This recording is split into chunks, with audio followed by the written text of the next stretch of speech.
These days, it can be hard to trust the media. What's true, what's fake, and who is behind the message? I'm a freelance journalist and videographer who has spent years studying the media. Now I'm taking a look at what local, regional, and national news stories mean to us here in North Central Washington. I'm Dominick Bonny, and this is Common Sense. Hello and welcome to episode 67 of Common Sense. I'm Dominick Bonny, and in this episode, we're going to speak with Jamerika Haynes-Lewis about growing up in foster care and how that made her determined to have a different life than the one she experienced as a child. She's a native of Tacoma and a fellow Coug with more than 10 years of experience as a journalist and advocate for children in foster care. She put herself through college, earning a Bachelor of Arts in Communication from Washington State University. As the owner of Clever Jam Communications, Jamerika offers strategic communications, guidance, motivational speaking, and facilitation. Currently, she is a USA Ambassador Ms. 2021 through the USA Ambassador pageant. Her platform is a chance to succeed, empowering youth in foster care. She is a commercial actress and model. But first, I have to break a little news about the Wenatchee School District. It's not that Superintendent Paul Gordon is resigning and will leave that post effective June 30th due to family reasons. If you are a Wenatchee Valley resident, you probably already know about that news. And I wish Superintendent Gordon my thoughts and prayers during what must be a difficult time for him and his family. The school district news that hasn't been covered by anyone else yet, though, is what former school board candidate Matt Van Bogart and 18 of his friends have been up to recently, which is bullying our school board using lengthy 21-page public records requests, demanding the school district provide proof of, quote, self-assembling tentacled nanobots and, quote, nanoparticles in vaccines, among other nefarious-sounding ingredients like the dreaded SARS-CoV-2 spike proteins, which are frequently mentioned on fringe QAnon websites, podcasts, and by conspiracy theory king Alex Jones. The requesters want the school district to prove that the, quote, alleged COVID-19 is actually a naturally occurring virus or a, quote, a man-made disease, but they didn't write the requests, some sent by certified mail to Superintendent Gordon and the school board members' homes and plopped down in front of the board at the February 20th school board meeting. Yes, you heard that right. Some of the folks in this group of 19 decided it would be a good idea to send public records requests via certified mail to the home addresses of our superintendent and school board members. Why? That's a good question. Was it to let these people know that we know where you live? Or was it a low-key threat? As a member of the media who has filed many public records requests, I have never, ever sent one to the personal address of an elected official or public servant. What is the point of that? They don't keep public records at their houses. So I decided to ask Matt and his friends personally. And since most of them provided their emails and all of them provided their personal home addresses on the paperwork, it was pretty easy to send them emails as well as personal letters requesting an interview about this interesting decision and the self-assembling tentacled nanobots they were all so worried about. I figured it wouldn't be a problem for them to receive a request for information at their home since they were fine sending certified letters to the homes of our elected officials. In my correspondence, I requested an interview with all but one requester. That was about 2 weeks ago now, and only one of them got back to me, and she declined to be interviewed, which is a bummer because I really want to know more about this Luis Ewing guy who actually wrote the requests these folks put their names on and submitted to the school district. It turns out Ewing isn't local. He's actually from Moclips, Washington, which is near Grays Harbor on the coast. And while he calls himself a lawyer, he is not a member of the Washington State Bar. And in his voicemail message, when you give him a call, he says he would never belong to, quote, that corrupt organization. I emailed Ewing as well as calling him, but he didn't get back to me. He did, however, respond to the Spokesman Review's request for an interview, writing in an email, quote, there is really no need to discuss anything until after I have forced the state of Washington to reverse, cancel, and withdraw all vaccine mandates and all mask mandates in all 295 school districts for the state of Washington. Until I succeed, which I will, there is nothing to talk about. He's quite the character, and his Facebook account is a mishmash of vulgarity and disdain for us standardized folks who do silly things like get driver's licenses to drive on public roadways or pay taxes or vote. And Ewing is really the embodiment of this merge between the sovereign citizen set, which has been around for a few decades now, and the online QAnon cult co-founded by a guy named Ron Watkins. QAnon, in case you are not familiar, is a far-right political conspiracy theory that evolved into a political movement. Its adherents believe that a high-level official within the Trump White House was taking to a website called 4chan to post sensitive and even classified information so that their adherents could help in Trump's fight against satanic pedophiles who want to stay young by drinking the blood of children. If it sounds bonkers, that's because it is. But this is the world we live in now, and Watkins is actually running for Congress in Arizona.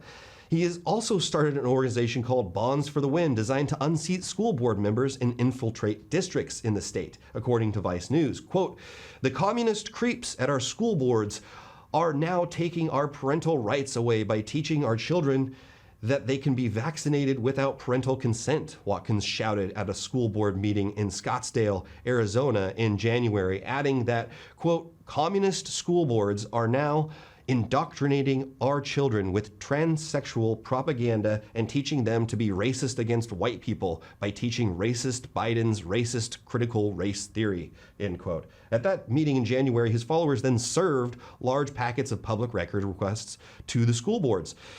Vice News also reports that his followers set up a Telegram channel in all 50 states to allow people to coordinate harassment campaigns across the country.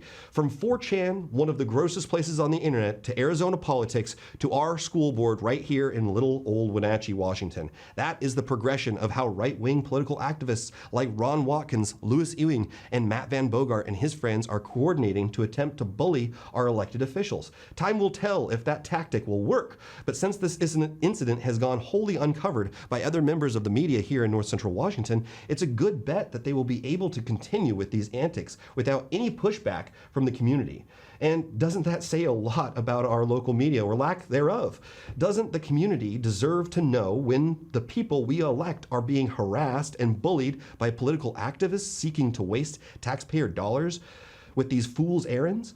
Because wasting our tax dollars is exactly what's happening here, and that's the only thing they're accomplishing. According to Diana Haglund, communications director for the Wenatchee School District, quote, "While the public has the right to make these requests, attempting to fill them is costly and diverts precious time and resources away from the important business of educating students." Wenatchee's executive assistant to the superintendent, who serves as the district's public records officer, estimates spending 80% of her time preparing documents and responding to requests. Normally, 20% of her time would be spent on these records requests. It's difficult to determine the length of time it will take to fulfill this particular request. However, an initial search resulted in thousands of pages of documents that need to be reviewed by staff and the district's legal team, redacted and prepared. We estimated the timeline could be from a few months up to a year, end quote. So it could take the school district's clerk up to a year to fulfill these requests for files and documents that the district probably doesn't even have, and we've got to pay lawyers to go through everything and redact personal and sensitive information. What a great use of the clerk's time and our tax dollars. Moving on. Let's get to my interview with Jamerika Haynes-Lewis about her experiences growing up in the foster care system and how that helped shape her into the person she is today. Welcome to the show, and if you want to just go ahead and introduce yourself, and really my first question is, you grew up in Tacoma in the foster care system. How did that help shape who you are, and how did you get from Tacoma to Pullman? Because that's actually where we met. Yes, it's so nice to see you, Dominic. I am from Tacoma. I was born and raised there. And as far as my journey to Pullman, when I was about 14 years old, I decided I wanted to go to Washington State University after hearing a mentor speak about it at a local after-school program called Black Achievers through the YMCA of Greater Seattle. And so when she told me it was a really great school, that they did a phenomenal job in teaching people communications, I was sold. As a child, I was very creative, inquisitive, and talkative. And I love to express myself either through spoken language or through writing. And as I became older, I knew that I wanted to be a communicator. Growing up in foster care in Tacoma, it was a hard part of my life. It was very confusing. But then again, a way that I dealt with my current situation was through that ability to express myself. And so, just given the circumstances that I faced as a child and just learning more about myself and what I felt I was put on this earth to do, I felt that going to WSU would really fulfill that life purpose for me. For about 2 years, I had attended Tacoma Community College, and during that time, it was my goal to transfer to WSU. So I made sure that I worked with the liaison on a quarterly basis, and I just made sure that I did everything that I could to really beef up my resume and prepare for that transition to WSU. When I was at Tacoma Community College, I was president of the Black Student Union, as well as a student reporter for the Challenge. And so when I received my acceptance letter to WSU, it really was full circle and just a huge accomplishment, just given the fact that it was something that I wanted to do since I was a teenager. And I did it. Yeah, that's awesome. Good for you. Thank you. So in the years since graduating from WSU, what have you been up to? Wow, I've been up to a lot. Since I've left WSU, I've worked as a freelance reporter, and I still am a working journalist. I also had the opportunity to work in nonprofit with young adults who had either experienced foster care or homelessness. And that was really fulfilling, being able to not only use my own personal experience to relate to these young adults, but also to helping them discover their own talents and goals for what they wanted to do during their adult lives. I have also had the opportunity to start my own consulting business, Clever Jam Communications, where I am a public speaker.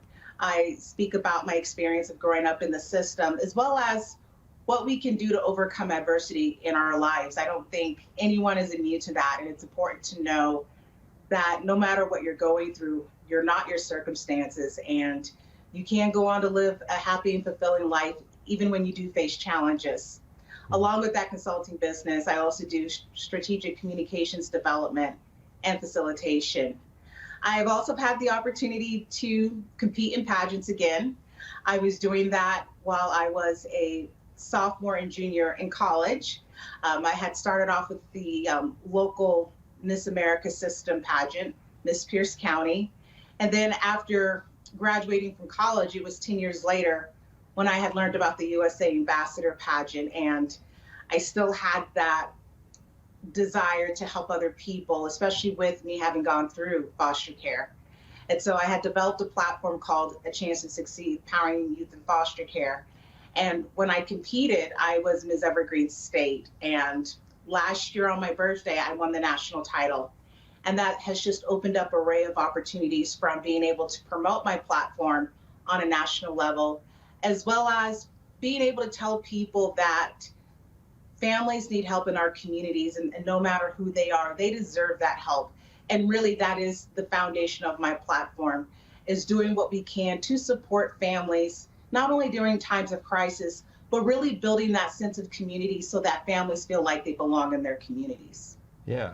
So this offers you the opportunity to really travel the nation and speak on this platform. Wow. Yes. It's been amazing. I feel very fortunate. I've been to Alaska, as far as southwestern as Hawaii, the East Coast, and even Florida, so and everything in between. And of course, with social media being able to extend worldwide, I've had the opportunity to connect with people across the world. And I wouldn't have had that opportunity had it not been for winning this title. And what's some of the feedback been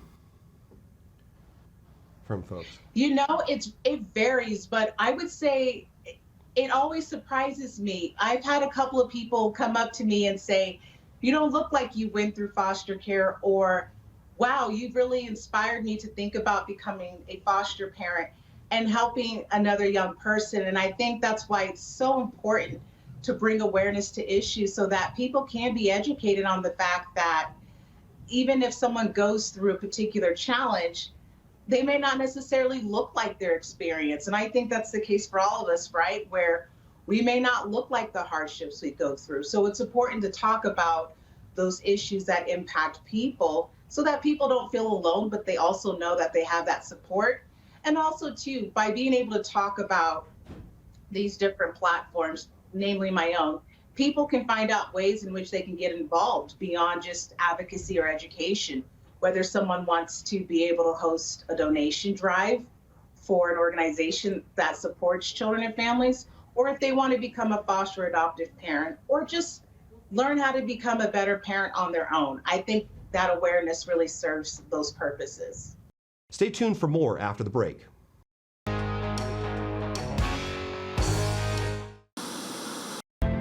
As AmeriCorps members and volunteers, we do more than talk about our core values. We take action and commit to making our community stronger. At AmeriCorps, my commitment to equity gives every student a strong start. Our compassion brings food and friendship to neighbors in need. My determination protects parks in my community. Now more than ever, your community needs you. What's at your core? Learn more at AmeriCorps.gov. There are 3 key ingredients to a perfect BLT: hot lettuce, mustard, but what's most important, baseboard bacon. Now, these baseboards get piping hot. It gets those bacon strips crackling. Mr. No One Ever, did you know that you can actually get $1,000 cash back by converting your baseboard heater into a ductless heat pump? Save money on heating for years to come. And with all that extra money, More bacon? more bacon. Beaver Valley Lodge in Leavenworth is located on 50 acres set in a quiet country atmosphere with historic farm feel and charm. It's sure to make your stay one to remember. Beaver Valley Lodge offers a variety of overnight accommodations for groups large and small that range from rooms for 2 to 4 people to entire vacation homes with all the space you'll need for a reunion, a retreat, or a wedding. Book your stay at Beaver Valley Lodge, where you'll come as a guest and leave as a friend. When the people you serve are your friends and family, you see the world a bit differently.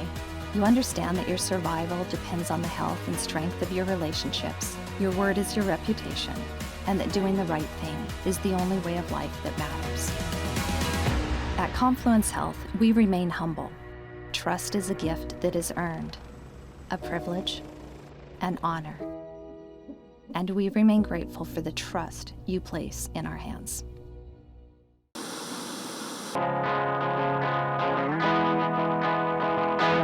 Hello and welcome back to Common Sense. Let's get right back to my interview with fellow Coug, journalist, commercial actress, and model Jamerika Haynes-Lewis. One of the things that struck me as I was reading through some of the links that you sent me to prepare for this interview is that, you know, you competing in these pageants, it was really kind of the realization of childhood dream for you. And I found that interesting. Can you speak about that? Because it seems like from that article that you weren't able to do those after-school activities while you were younger. Well, yes, it was hard. You know, I think like a lot of kids, you know, growing up, sometimes you may not be able to do everything that you want, whether it's for a lack of opportunity or finances even. I know that growing up, we were considered poor, and even when I was in a number of foster homes, there were only so many activities that I could do. Also, too, I think personality-wise, even though I felt comfortable expressing myself, sometimes I was very quiet. I wouldn't speak up as much, and I would be in the background. So even though I had all these different things that I wanted to do and imagined myself doing, it was hard because when you're especially going through foster care, there's just a lot of things going on. And oftentimes it's dealing with the immediacy of things. So you just wonder, when is it going to be my turn? You know, will I ever have that opportunity to be on stage? And I would think that whenever I would see people performing on television, when I would see pageants, it just seemed so far out of reach.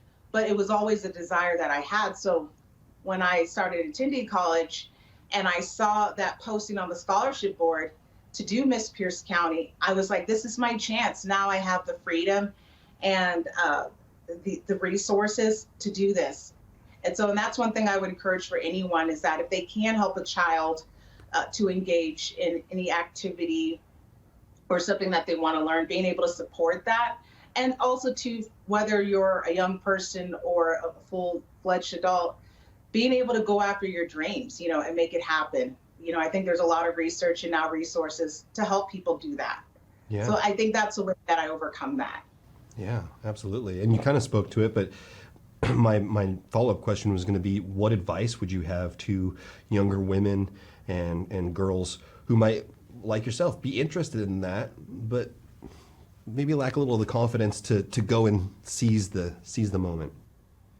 Well, yeah, I would say research is really important. The second time that I began competing in pageants, I had actually reached out to some local title holders because after not having competed for so long, I was now in a different age division. So I sought out queens in my local area who were in my age division, and I asked them what it was like competing.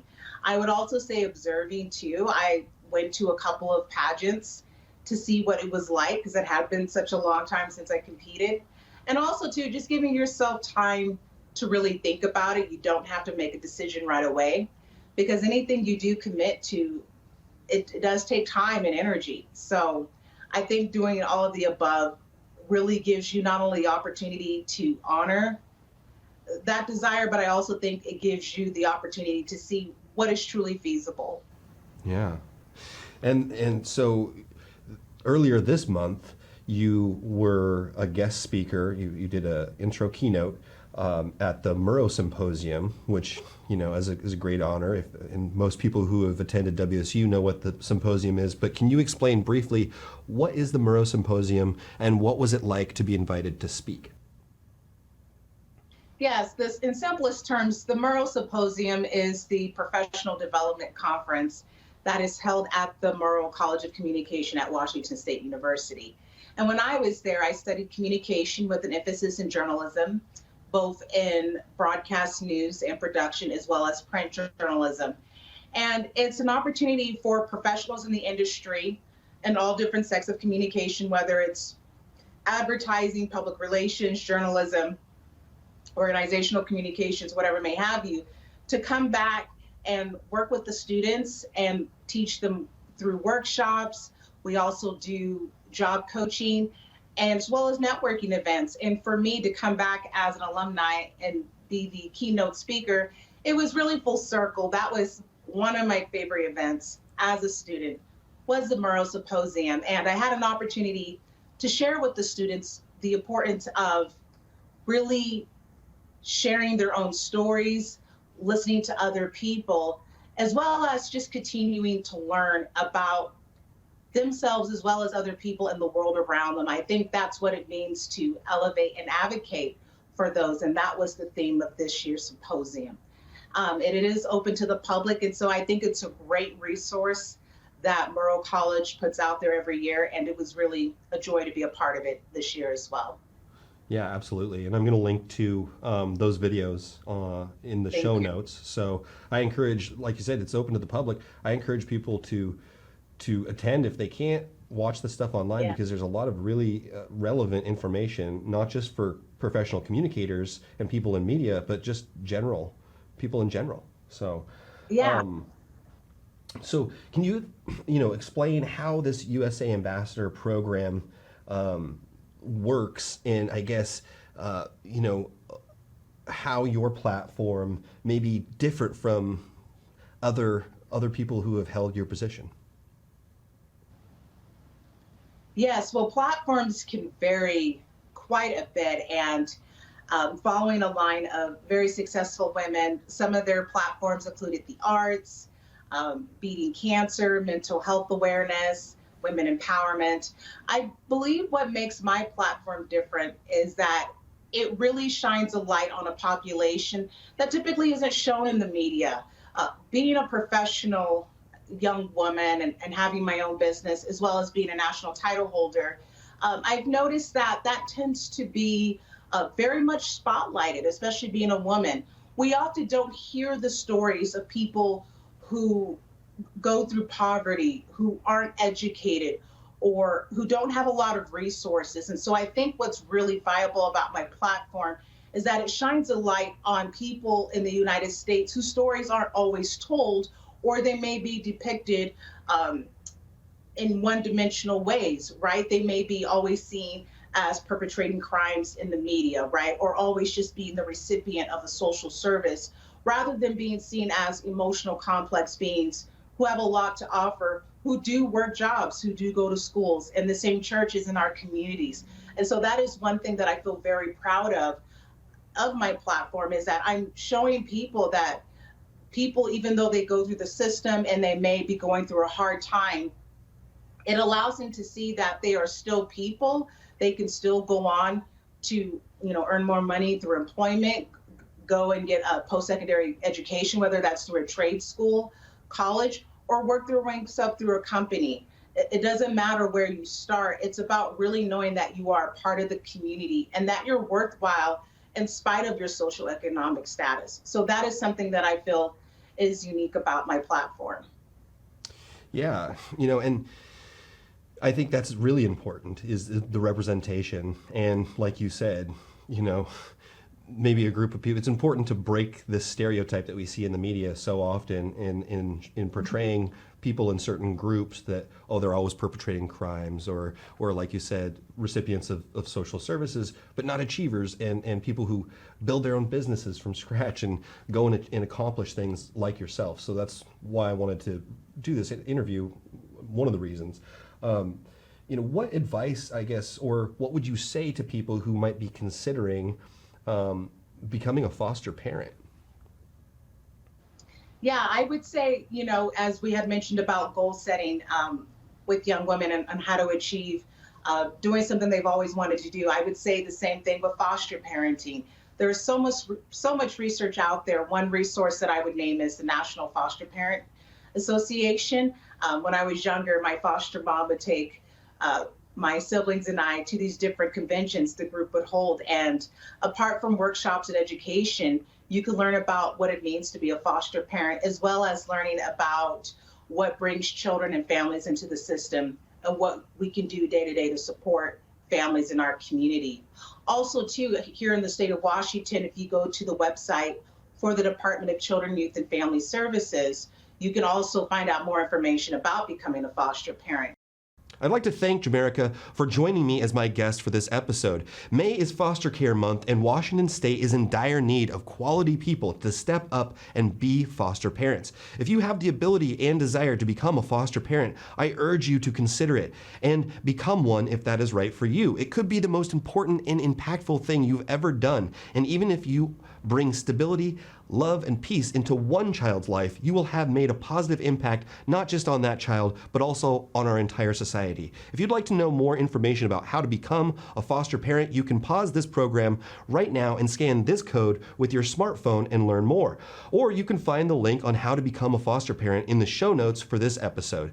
Those will be available via a link below the video file for this episode on NCWLIFE.com. Just go to NCWLIFE.com, go to the full episodes tab at the top of the homepage, and then scroll down to Common Sense with Dominick Bonny. That's all for this episode. Join me next time for a conversation with a local woman who recently lost her 17-year-old nephew to a drug overdose because there was fentanyl in some of the pills he ingested. It's a tragedy we are seeing more and more of these days as fentanyl becomes ever more pervasive in the black market. I'm Dominick Bonny, and that's next time on Common Sense.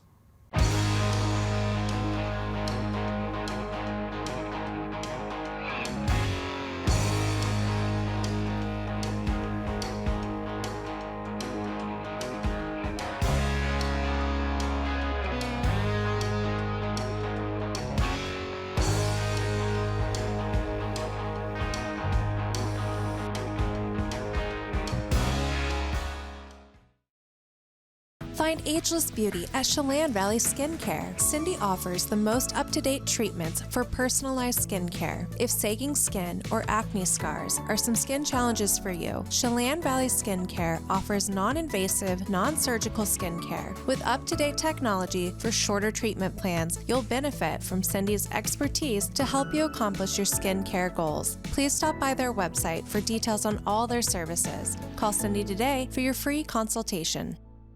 The NCWLIFE channel offers marketing packages that help you build your brand and sell your products and services. From traditional TV ads to targeted digital campaigns, let us help you build your customer base. Call NCWLIFE channel today. It has really been a great partnership between Succession and NCWLIFE. It's not always easy to sit in front of a camera or a microphone, but you guys have made it a really nice process.